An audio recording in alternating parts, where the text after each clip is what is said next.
Hi, everybody. Good evening to Evoke Therapy Program's broadcast. Welcome to the broadcast. Tonight's topic is called outcomes, and it's going to cover really a wide range of ideas with regard to outcomes. It was recently brought up to me that somebody was asking about outcomes, and I was directing them to the site. But really, what they were sharing with me was something broader, like what's the qualitative outcome that you're looking for, that you're seeing. And so we'll study outcomes when we think about outcomes in terms of research, when we think about outcomes in terms of qualitative study and anecdotal studies, but we'll also talk about the spiritual idea of outcomes, which we always talk about. And I want to share with you that somebody shared with me when they saw this topic on the queue coming up, they shared with me a very long story of their own.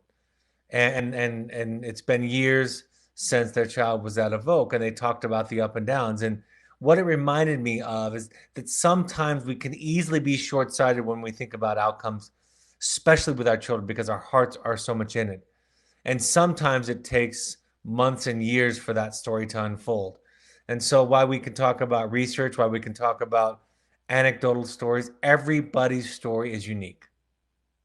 And everybody's story deserves attention and compassion in the process. So let me talk a little bit about this. I have taken some of the key pieces from our website, some of the key pages from our website for you to look at. So if you want a really good source for qualitative study, you can look at the links on our website under About Wilderness Therapy. And there you can find about our own research studies, about research studies more broadly in wilderness therapy and the field of wilderness therapy. And you can also see the many publications that our therapists and our research has created as part of the process. But let's talk about quantitative research. Quantitative research, I have a typo here on the slides this evening. Quantitative research is what most people think of when they think of research, right? It's statistics. And I was thinking about this today in preparation to the broadcast, that statistics, quantitative statistics, the problem with those are that it really, the exact measure, 67.5%, is not really representative of any one person. You're really taking an average. So you're not really telling any one person's story. You're talking about trends, you're talking about themes, and even in behavioral research, right? In the social sciences, when we find research that's at the high end in the low 80s, if you're one of the 20% left over in that research study, it doesn't matter. It doesn't matter how good the statistics or the results are if you find yourself in that smaller section of people that aren't helped by a certain intervention. And so quantitative statistics, right, averages, aren't really the measure of real people. They're the measure of everybody averaged together. And if you happen to be unfortunate to fit in that range that's outside of the success range in a social science study, it still is a miserable experience for you. Qualitative is more like storytelling. What are the stories, right? Qualitative research takes a bunch of stories, a bunch of interviews, and they start to talk about the themes. What are the themes that are emerging in these individual stories? And oftentimes then you bring out quotes. It's not quite anecdotal, right? Anecdotal is very subjective. Qualitative research is more objective. But anecdotal begins to fill in some of the same purpose, right? When you hear enough people tell the story, when you visit our parent workshop, when you visit our parent support groups, you start to hear themes emerging. What are people talking about? It's not quite the same when I or somebody from admissions or a therapist evoke who's going to be very subjective. It's not the same thing as telling anecdotes, right? Because we can easily select out the themes that we're not paying attention to. But I do want to tell you this, and this is going to go to one of the main points. The reason that I tell stories and anecdotes is not to prove a result. I tell anecdotes to illustrate a principle or an idea. And so when I give you stories, I'm trying to share a concept that's hard to come by in terms of an explanation, but can be well illustrated by a story. So that's why I tell anecdotes to people. But what I want you to think about when you're listening to people talk about outcomes is what kinds of things are they trying to teach you? What kinds of things are they trying to explain for you? So again, you can go to our page on our website. It's a fantastic source for our research, and you can find additional sources there. Furthermore, if you want more research, if quantitative research is something that you seek, you can also go to the obhcouncil.com or the obhcenter.org websites. And there you can find research that's gathered from the field of wilderness therapy across programs if you want to find what's most effective with it. I'm not going to spend a lot of time talking about the quantitative research, but I do want to speak to some of it tonight. First and foremost, I'll say, and I credit Dr. Matt Hoig, one of my partners, for this. Evoke and previously Second Nature, when we were Second Nature, has been the leader in the field of wilderness therapy in terms of conducting research, not just during the program, but also in follow-up study. Dr. Matt Hoig, who's actually one of the graduate students that helped develop the outcome questionnaire that is used by all wilderness therapy programs, he's one of the ones that developed it. So we had that in our DNA. And the outcome questionnaire is a measure that measures symptomology over time. And when you look at the graphs, when the graph goes lower, goes down, that means that symptoms are reducing.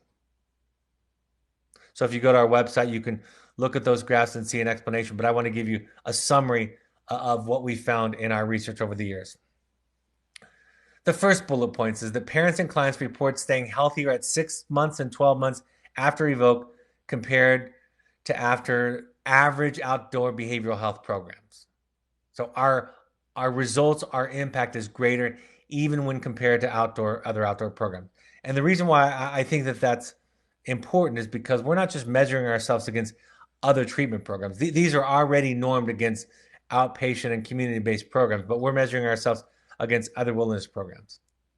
Outdoor behavioral health programs, clients report a 27-point change by both adults and adolescents, and parents report a 58-point change, compared to Evoke, where clients report a 26-point change and adolescent clients report a 36-point change, and parents report a 65-point change. So our changes are higher, both the parents measuring symptomology, but also the clients. Both adolescents and clients report statistically significantly greater change. The YLQ defines reliable change as a drop of 13 points for parents, 18 points for adolescents, and 14 points for young adults. Evoke clients and parents report 30% greater amount of change than the average outdoor behavioral health program. I reported 30, 36, and 65-point change respectively while at Evoke. Only about 1/3 of outdoor behavioral health programs utilize the nomadic model, that primitive living model that we use. All others include base camps or adventure activities. These add-ons make the outdoor behavioral experience either easier because of the base camp model or more fun. But we don't think that they make the same outcome. So the primitive living, the challenge aspect of primitive living nomadic, we think is one of the reasons why we show up better in the outcomes. I also think it's the family work, not just the amount of family work. And again, that's in our DNA, but because of the quality. And what I'm going to talk about tonight with regard to outcomes at a more spiritual level, I think is related to that when we get to the more subtle aspects of outcomes. So you can look at our website. You can look at the OBH website. You can read. I've given you a few bullet points. For those of you that are interested in the qualitative study, that's fantastic. But let's talk about outcomes in a more psychological, relational, and spiritual context. First of all, I talk about this often, the difference between control versus influence. Now, in a perfect world, I think we would all be able to, I mean, this is a funny thing to say, be able to control our children's behavior, right? We would want them to make choices that were healthy choices, that were meaningful choices, that were safe choices, right? That's what all of us would want. But what we realize is that when we engage in a dynamic with another person where we try to control their choices and maybe more fundamentally control what they feel and what they think, we lose our overall impact or influence. And so part of what we talk about, I talk about this in my book and in the on the podcast webinar that talks about control versus influence, is that the more we try to control, and in fact, the more we think we can control through behavioral methods, the less our impact on our children. And that is counterintuitive. We don't think that makes a lot of sense to us. But we learn to be authentic, we learn to be assertive, we learn to be clear with our boundaries. And while we might lose, especially in the short term, some sense of control over somebody else, we improve our overall impact or influence on them. I want to spend some time letting go, and that's really what the balance of this broadcast is going to be about. It's going to be about that idea of letting go. The simplest way that I can say it is this: that letting go means that you're trying not to control somebody else. And when you let go, you tend to show up more honest. You tend to show up more authentic. You tend to show up more clear. Your relationship with other people, it's a healthier version. It's more connected. It is more intimate. Because the presence of control, right, the presence of power is exclusive of the idea of connection and intimacy. So letting go means honesty. It means authenticity. It means courage. It means action. One of the greatest misunderstandings around letting go that I deal with when dealing with individuals in therapy, parents and individuals in therapy, is that when you practice this spiritual letting go, that you become passive, that you become inactive. I cannot say this too emphatically. People who practice the spiritual practice of letting go are active, assertive, right? They're involved. They take action in their lives. They're not passive. They tell people how they feel. They say no. They set boundaries and maintain and keep them. So I think it's a strange kind of phrase, letting go, because in actuality, it's more about remaining firm and clear to your values, to your feelings, to what you believe, remaining consistent and in integrity in those areas. I think the Serenity Prayer is a fantastic exercise in letting go. I think most of you are familiar with it. It's a prayer that's said at the end of virtually all 12-step meetings all over the world. And it goes like this: God, grant me the serenity to accept the things I cannot change, the courage to change the things I can, and the wisdom to know the difference. Let's break that up. Grant me the serenity, the peace, to accept the things I cannot change. That means what somebody else thinks, feels, and does. Essentially, it means anybody else. And then grant me the courage to change the things I can, which virtually can be reduced to just me. And then, because we are so absolutely human, we have to pray, according to this prayer, we have to pray for the wisdom to know the difference between me and somebody else. And I think what happens for so many of us is, I find this to be true in the work that I work with all of my clients over the years, is that the parents that end up with children in our program in so many ways have found so much success at being able to influence other people, right? Whether they be a teacher, in business, whatever it is, their charisma, their character, they're able to impact and influence other people. And so then there's this illusion that gets built up that we can control somebody else. And I believe, this is just my own perspective and belief, that children in part are here to teach us to debunk that illusion that we can't control them. I remember I had an extraordinarily successful, I was working with an extraordinarily successful father in business, just off the chart successful. And he said to me one day, everybody, it's been so long since somebody told me no. Everybody in my life does everything that I ask. He'd gotten to the point in his career where he remained largely unchallenged, and that had been true for many, many years prior to his children becoming teenagers. And he said, so this really was a wake up call, a spiritual wake up call for me. My children were here to teach me that I wasn't in control of the universe. Like I said before, we tend to tell the truth more. Think about that. Why do we lie? Why do we exaggerate? We lie, we exaggerate, we tell untruths, or we fail to tell the entire truth because we're trying to control what somebody else feels and thinks. Now, we we come up with euphemisms for this sort of control, like white lies, or we imagine we're protecting the other person. We worry we don't want them to get upset, agitated, or reactive. But the fact of the matter is, we're really just protecting ourselves. If we tell the truth to people in our lives, people can leave us, they can get upset, they can get sad, they can get angry, and we've lost all sense of control. So we tell the truth. We are not just more authentic, right? But it's not just that we're more aware of ourselves, but it's that we show up in the world and we show up in relationships more authentic.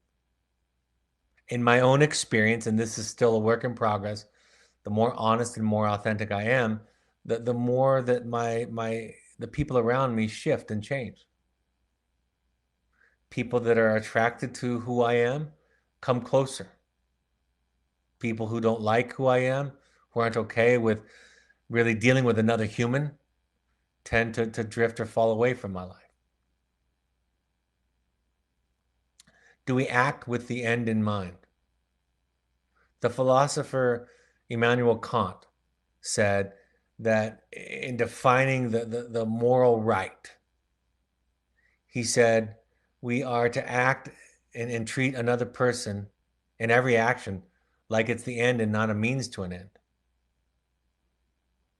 Right? We just show up as honestly and authentically as we can. And so I have all the empathy in the world for parents because, of course, we want the best for our children. And so it's hard to divorce ourselves from that desired end. But it can be illustrated in the smallest and subtlest of actions, even where there is no great tragedy. I had a father tell me one time at a parent meeting when we were talking about assertive communication and listening without trying to control what somebody else thinks. He said to me, I tried your listening thing, your listening idea, your listening technique, and it didn't work.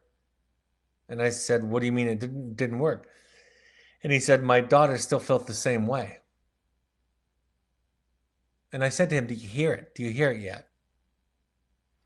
Do you hear what you were really trying and what the real intent of your listening was? You were trying to get her to feel and think a different way. So we learn to behave in a way in relationships with every interaction as an end instead of a means to an end. I love the phrase. I've used it specifically with certain diagnoses with teens and young adults and parents for that matter. But I think it's a really good mantra to be reminded of, which is in many situations, you cannot win. You can only choose how to lose. And when you embrace that mantra that you can't win, you can choose how to lose, again, you tend to show up more honestly. You tend to search yourself, to search your heart and find out what you want, what you need, what's true for you, and then you speak and express that. And what's the impact of authenticity? Authenticity provides, to the extent that we are authentic, we have the capacity for intimacy. So often, I get asked so often as somebody who runs programs where we separate initially for a time being, parents and children. I get asked so often over the years, what about connection? Where's the connection? And my answer is we're building the connection from its most um, primal element. And this is true in couples, and this is true with friends, and this is true with parents and children. Intimacy. The first ingredient of intimacy and connection is an authentic self, a differentiated, separate, individual self. Most often, we become compromised by sacrifice or abandoning something about ourselves, some truth, some feeling, some need, in order to find belonging. And while we might find what we call belonging, it can't really be that if we haven't brought our whole self with us. So let's talk about your story, the long game. I could tell a whole bunch of stories. I could read to you parts of the email that I received from a parent who had the heart and generosity to share with me the story of her and her daughter. I could tell you stories from hundreds of clients over the years that I've worked with. But what I will tell you for myself is this. I was sent away to treatment at 16 years old, left shortly after my 17th birthday. And it wasn't until 8 months later for me that all of the ideas, the skills, the principles that had remained dormant over that time started to manifest themselves in my life.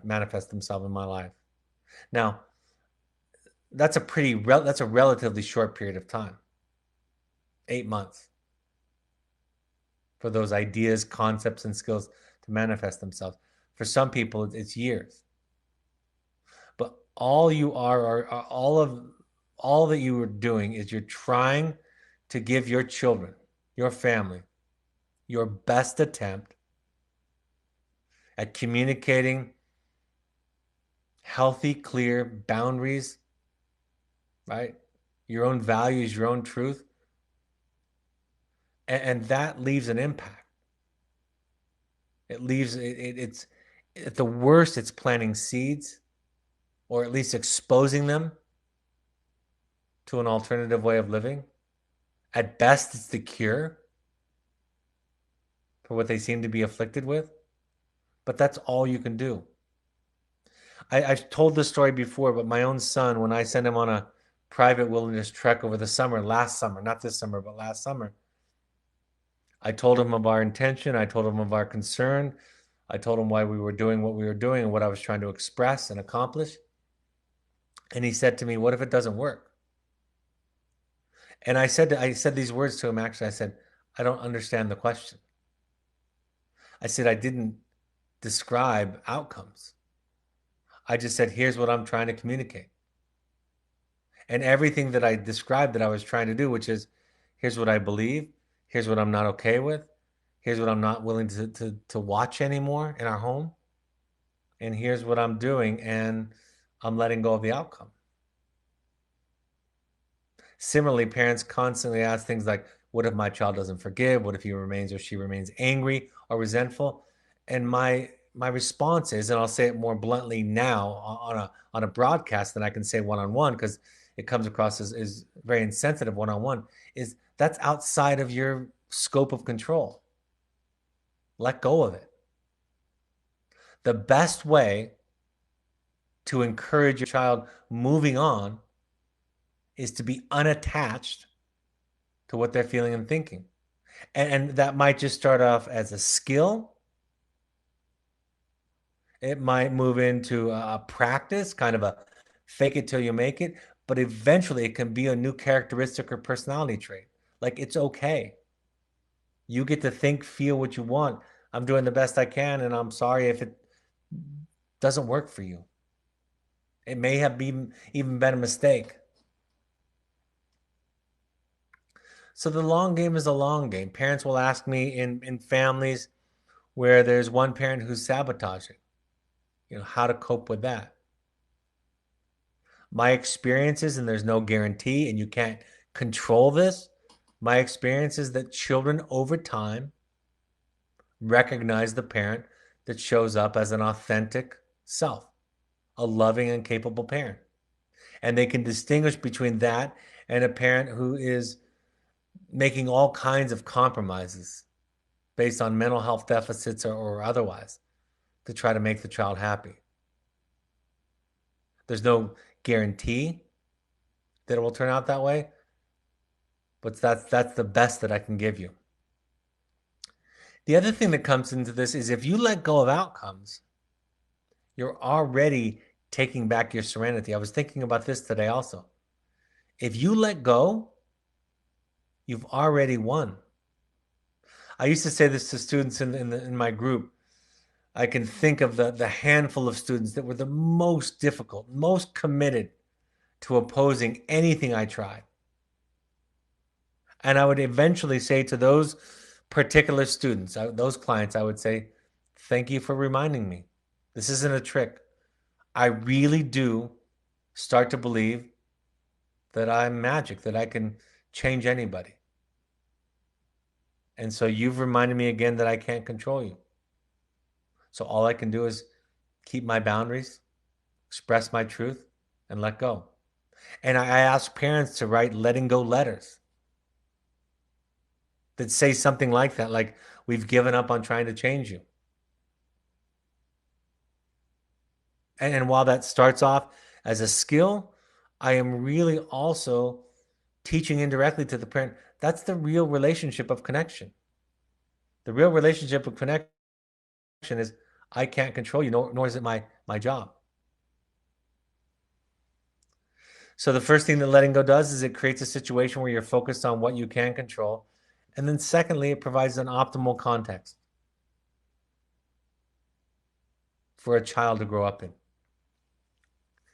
Let me talk about self and others. I talk about this a lot. I've talked about it already this evening. Becoming a self is the first class. Excuse me. Becoming a self is the first task. It's being human. You can tell I wrote these slides this evening without getting them edited because there's typos. Becoming a self is the first task in developing intimacy. It's the first task in being a person. It's not being right or good. It's just being you. What you feel, what you think, what you believe, what you can and can't do, what you have energy for and what you don't, what you can tolerate lovingly and patiently, and what you cannot tolerate lovingly and patiently, and so forth and so on. It's just you. And then once that becomes an established project of yours, then you and I can consider being in a relationship with another person. The problem with most of us is it's hard to do both at the same time. It's hard to be a person in a relationship. It's hard to hold on to and to even know where that line is about me and my needs and connection and compromise and sacrifice. But none of those questions are answered with should. I want to say that as clear as I can. None of the answers about boundaries and about selfhood are asked with the word should. And it's been so hard for me to learn that. What I have learned as I've grown in therapy, and I'll speak about it in terms with my wife, but it could be my children, is I do what I can, ideally speaking. I do what I can until I can't. And I try to develop a practice of self-care enough that I have more and more love to give to my wife or to my children. And when I find myself short or impatient or incapable, I need to practice some better self-care. So it's about being a person first, being human, having faults and flaws, limitations. And then it's about loving and connecting to another. I think that's why the timeline in wilderness therapy is so ideal because you start off with separation where there's only letter writing, you move to, in most cases, phone calls, and in many cases, visits, and then lastly, to a reunion and a transition where there's more contact one way or the other. We're starting developmentally from the first project, which is the development of self. Enmeshment, which is what many of us are accused of in this process, right? Enmeshment is not loving too much, but it's the abandonment of self. Enmeshment is pop psychology's terminology for what traditional psychologists would call anxious attachment, right? An anxious attachment is an undeveloped self, a self that is still suffering from woundedness and their own attachment issues. That is why we talk so much about you doing your work.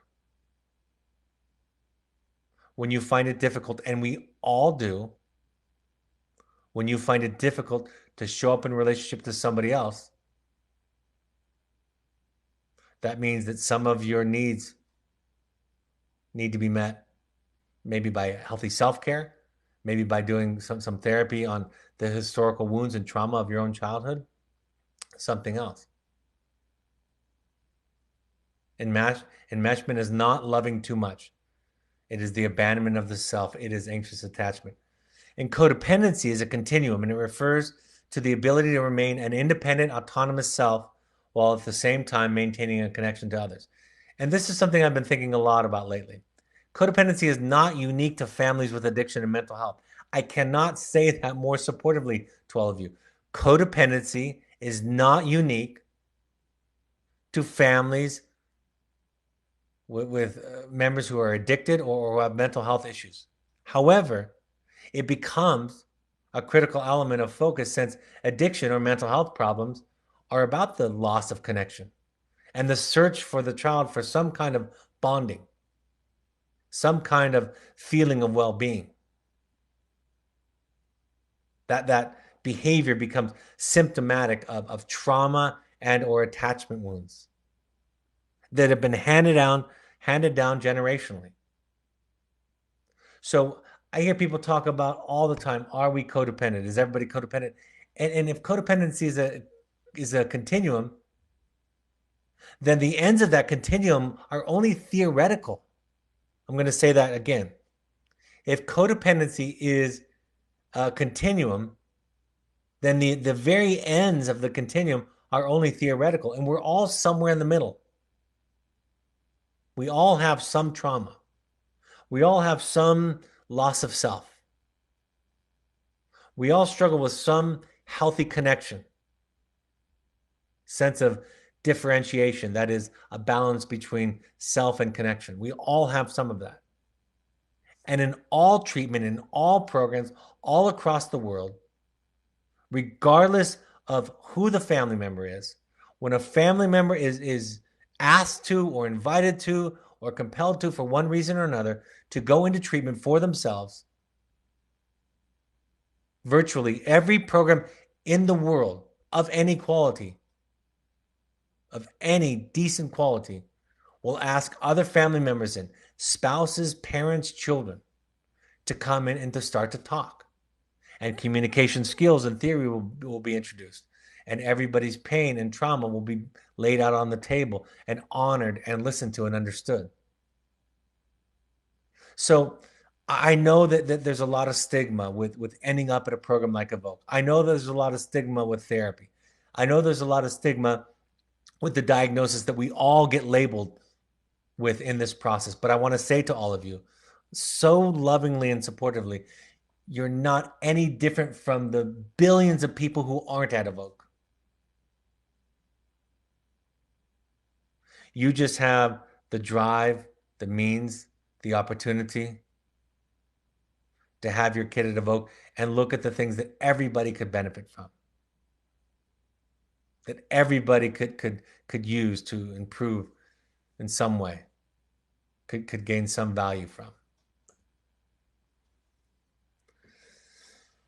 So look at the research. I kind of skimmed over it tonight. I wasn't going to go into a research broadcast, podcast tonight. I think research is probably better left to be read, to be written and read. So look at our website. It's an outstanding source of research, not just at Evoke, but across the therapeutic field, across the wilderness therapy field. If you want something that is broader than ours, then go to the OBH websites. And I listed those earlier.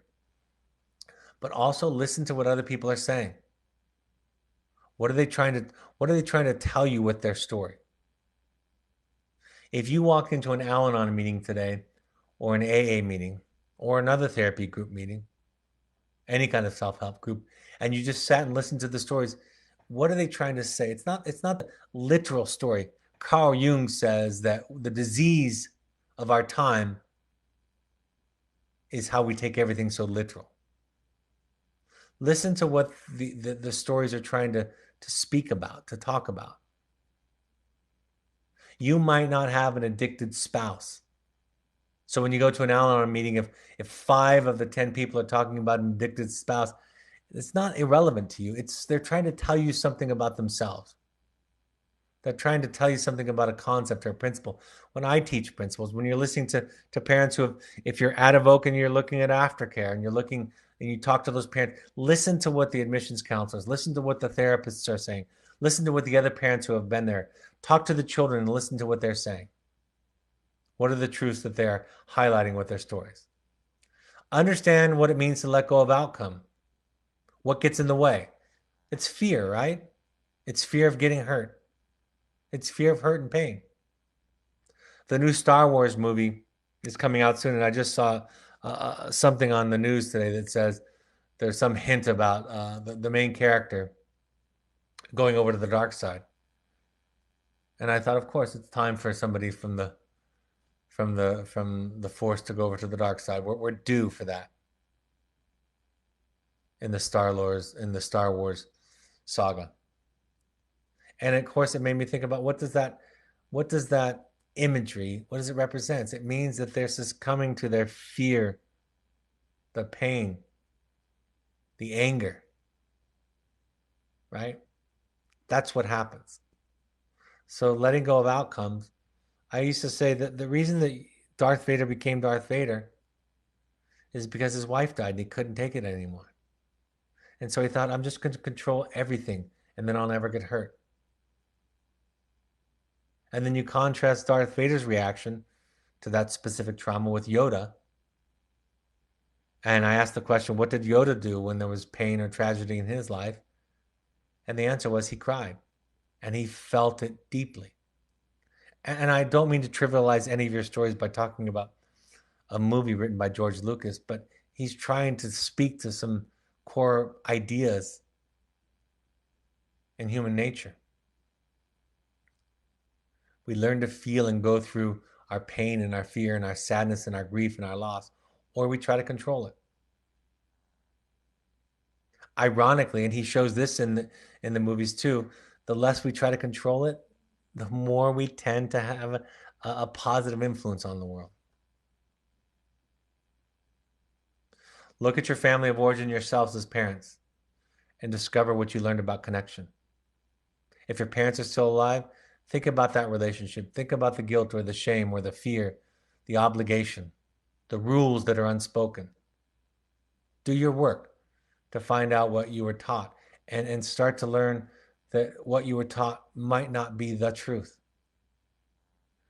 And the story that you were taught about life, the narrative that you were handed about life might be the narrative that your children are trying to break out of in a really messy, unsafe, chaotic way.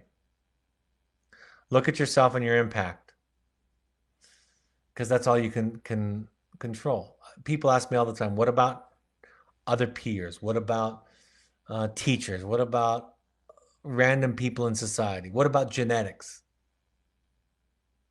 And I say, of course, all of those things have their say in our children's mental health and addiction.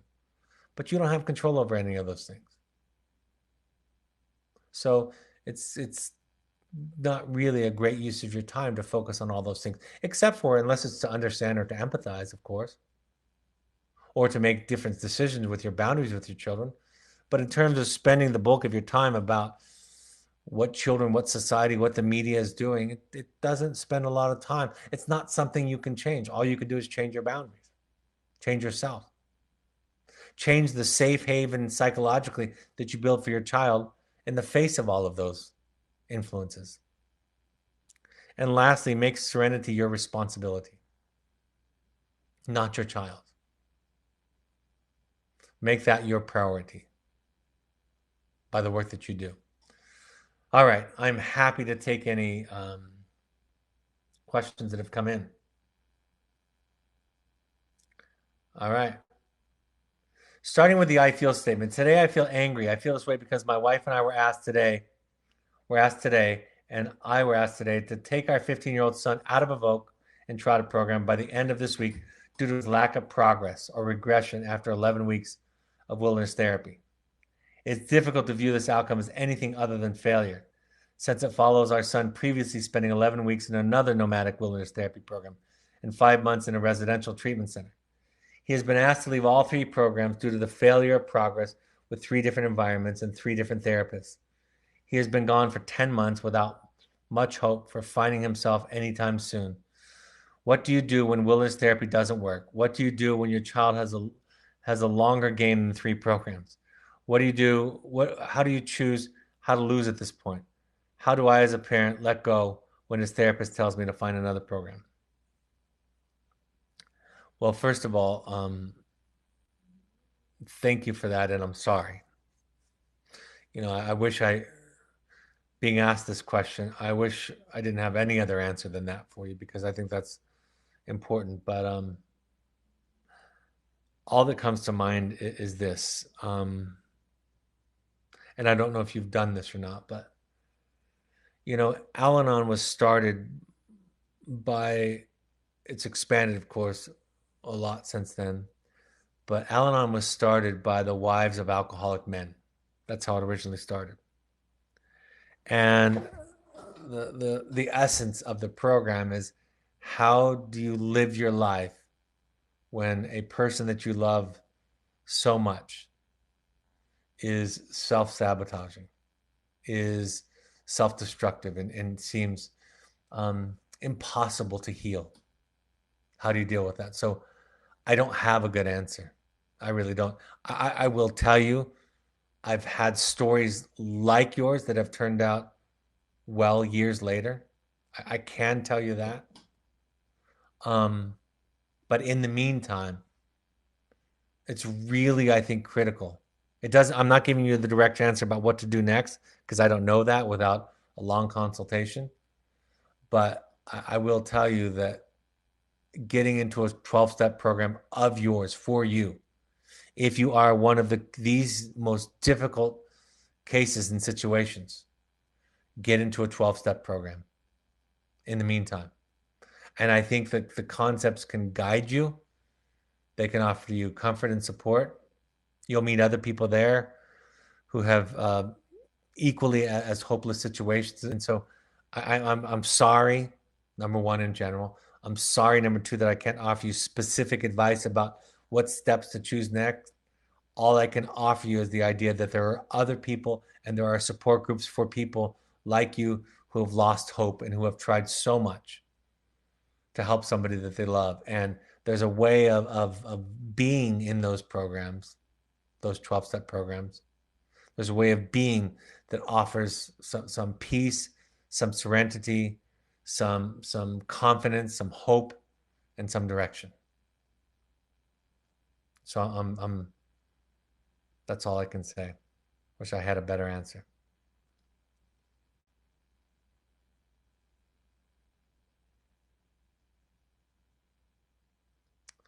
Somebody asks, can you offer a workshop for parents a month or 2 after your program? That's a great, great question. I'll tell you 2 thoughts I have to that.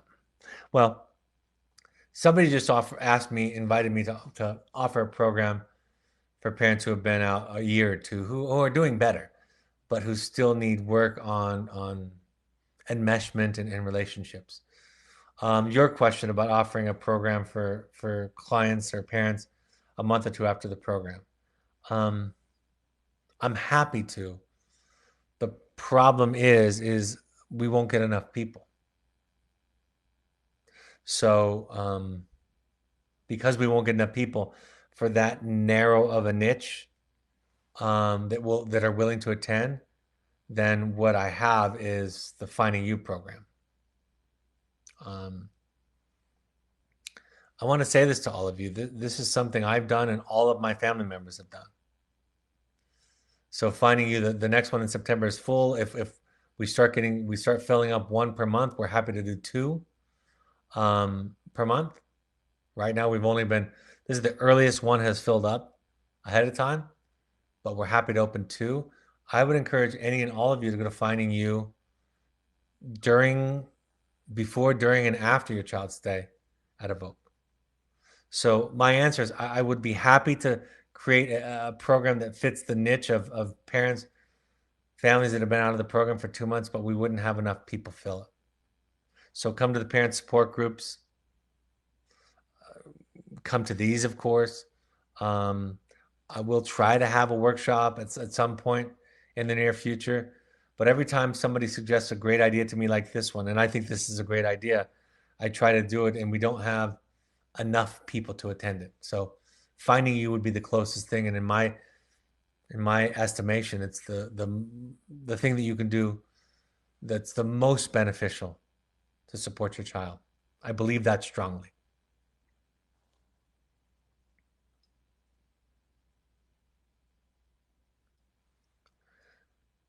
Somebody asked another question. Where is the Finding You program held? It's held in uh, a lodge in Park City, Utah, 20 minutes, 25 minutes from the Salt Lake City airport.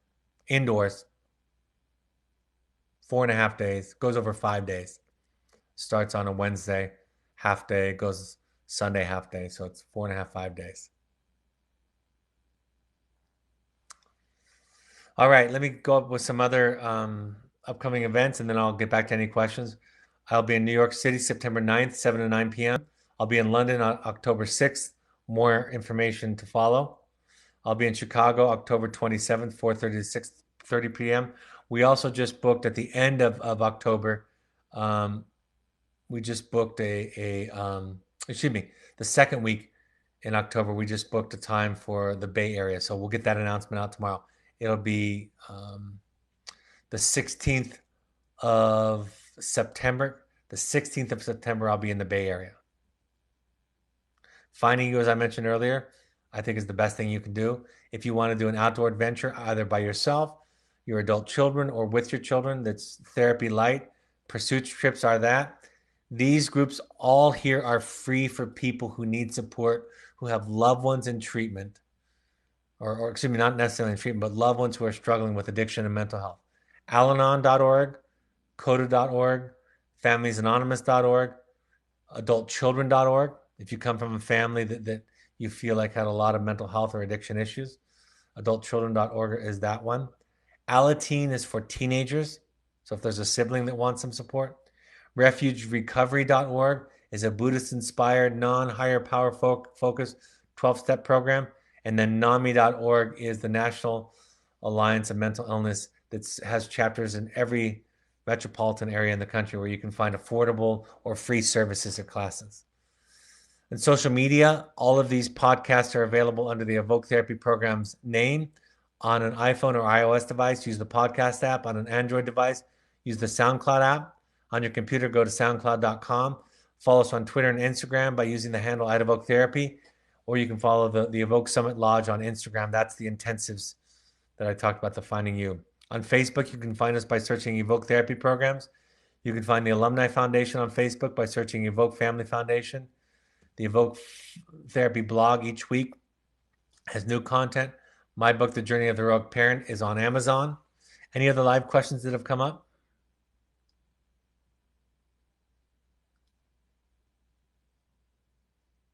Looks like that's it. All right, folks. Thanks for joining us. Thanks for your questions. Um, I hope this is a helpful point of contact to all of you. Take care, and I'll talk to you next week. Bye bye.